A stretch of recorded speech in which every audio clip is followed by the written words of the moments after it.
6 years ago, my sister stole the man I thought was the love of my life. Fast forward to my mother's funeral, where she froze upon seeing my new husband. Had her perfect life fallen apart? What was hiding behind those frozen eyes?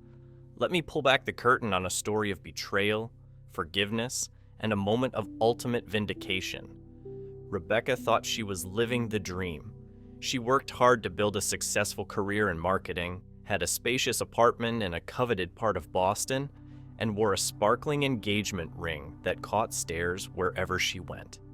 That ring symbolized her future with Nathan, a man who effortlessly exuded charm and success. From the moment they met at a corporate fundraiser, the connection had been instantaneous. Nathan was everything Rebecca admired: ambitious, articulate, and a magnet for attention in any room. He used to joke about how he closed deals just by walking into meetings. Rebecca wasn't just in love with him. She was mesmerized by the way he made every moment feel larger than life.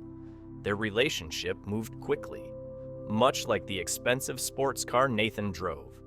Dinners at exclusive restaurants, spontaneous weekend getaways to Napa, front row tickets to see her favorite artist.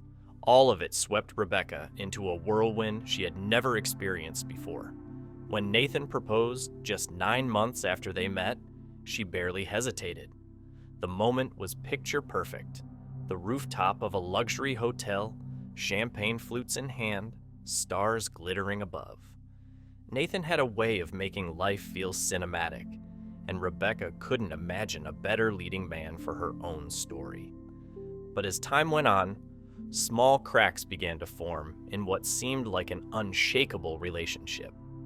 Nathan started coming home later than usual, brushing off her questions with casual excuses about emergency business calls. At first, Rebecca was willing to believe him. She trusted him, and perhaps that sense of trust blinded her to the changes taking place around her. Stephanie, her younger sister, had suddenly become very interested in Rebecca's wedding plans. At first, it felt harmless. Stephanie had always been the bubbly, outgoing sister, the kind of person who could talk her way into VIP lounges just for the thrill of it. When she offered to help with seating charts or browse venues together, Rebecca appreciated her enthusiasm. After all, Stephanie claimed she just wanted to make sure Rebecca's big day was everything she'd dreamed of. But Eleanor, their mother, noticed something Rebecca had overlooked. Stephanie couldn't stop inserting herself into conversations about Nathan, his travel schedules, his office parties, even his favorite bourbon brand. Eleanor once joked, "I think Stephanie likes Nathan almost as much as you do." But there was an edge to her tone that Rebecca couldn't quite place at the time. Then little things started stacking up. Nathan would call Stephanie directly about wedding ideas instead of looping Rebecca in. Or, on nights when he promised to take Rebecca to dinner, he would cancel last minute, saying something about a networking opportunity, but seeming oddly preoccupied afterward. His words started to carry a sharper tone too, as if Rebecca's questions about these changes were more of a hassle than something he cared to address. Yet, Rebecca held on to the image of her perfect future. She tossed aside her unease as jitters or miscommunication, refusing to let her doubts overshadow the fairy tale she'd built in her mind. That was until one rainy evening when she climbed into Nathan's car to grab an umbrella he'd forgotten. Placed casually on the passenger seat was an object that stopped her cold: a dainty silver earring. The design was unmistakable. Its teardrop shape, adorned with a small emerald, matched a pair she had gifted Stephanie for her birthday the year before. Rebecca sat in stunned silence as Nathan casually dismissed the earring. His explanation had been rehearsed, smooth, even dismissive. "It's probably just something that fell out of your jewelry box when we took your stuff to my car," he said, refusing to maintain eye contact. She wanted to believe him. She really did. But his tone told her everything she needed to know. It wasn't the kind of response she'd expected from someone who was truly innocent. Days later, she decided to show up unannounced at Nathan's office. It wasn't something she would normally do. but her instincts were screaming for answers. As she entered the building and climbed the stairs to his private suite, Rebecca prayed she was wrong. But the moment she pushed open the door, the prayer died. There, standing by the window, were Nathan and Stephanie, caught in a kiss that left no room for misinterpretation. It wasn't a fleeting peck or the sort of exchange one might try to excuse away. This was intimate, passionate, and utterly devastating. Rebecca felt like she was watching her world crumble in slow motion. Her younger sister, the man she was supposed to marry, two people she trusted deeply. Time stood still as Stephanie froze, her lips barely peeling apart from Nathan's. "Rebecca," she stammered, stepping forward as if an apology could fix this. But Rebecca didn't stay long enough to hear whatever excuse was coming. She turned and walked out, numbness quickly swallowing the initial shock. In the days that followed, everything unraveled. The wedding, of course, was canceled. Nathan didn't fight it and barely offered Rebecca an apology, only repeating that they hadn't meant for her to find out this way, as though the secrecy somehow preserved her dignity. Her professional life suffered too. Even worse, the betrayal split her family apart. Eleanor, who had always been the glue binding their family, tried her best to mediate. At first, she begged Rebecca to hear Stephanie out, insisting it had all been a mistake and that deep down they were still sisters. But the sight of Stephanie, so unapologetic yet desperate to justify her actions, only deepened Rebecca's hurt. And for Eleanor, caught between two daughters, the weight of trying to fix the unfixable took its toll on her as well. For months, Rebecca stayed in Boston, but the memories seemed to follow her everywhere. The wedding venue she and Nathan had toured, the bar where Stephanie had toasted their engagement. Event after event replayed in her mind like an endless loop she couldn't escape. Eventually, Rebecca made a decision she hadn't expected. She left.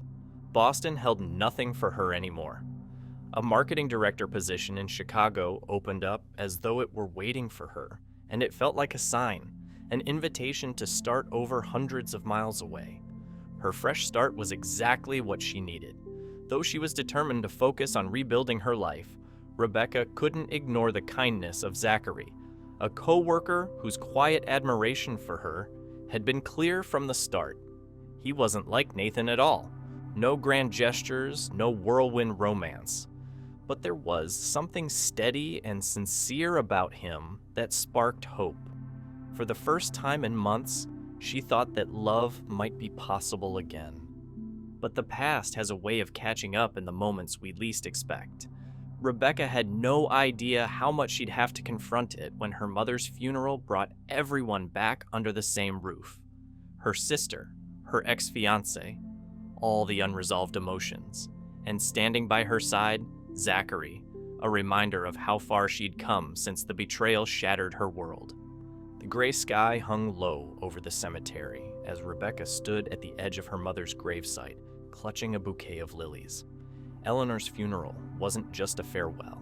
It was the end of the one connection that had always tethered her to her family, even after everything that had happened. Rebecca felt the absence keenly, but mixed with the grief was a quiet strength. Her mother had been a complicated person, but she had taught Rebecca resilience. Now, years later, that resilience allowed her to stand tall, even as the weight of the past lingered in the air like the heavy clouds above.